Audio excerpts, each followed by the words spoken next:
என்ன இப்போ என்ன பேத்திக்காக பாடுபடுதாவா? எடுத்துட்டு போமா. சூப்பரா இல்ல? சூப்பரா இருக்கு. நல்லா தின்றதுக்குன்னு பிறந்துக்கிறீங்க. நல்லா தின்னணும். ஆமா. என்ன வாய் ருசியா தின்னணும். இதாண்டி உங்களுக்கு வேலை. சாப்பிடுறது தானே வாங்கி வந்த நீ?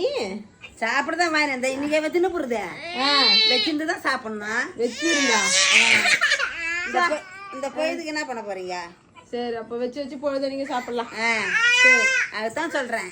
அப்பயே தின்னக்கூடாது, அப்பயே தின்னக்கூடாதுன்னு. சரி, என்ன புரியுதா? புரியுது.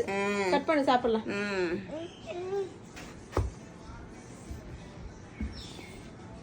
ஃபர்ஸ்ட் எனக்கு கொடு. உனக்கு தானே? உனக்கு தான் கொடுக்கணும். இந்தா. மம்மினா மம்மி தான்.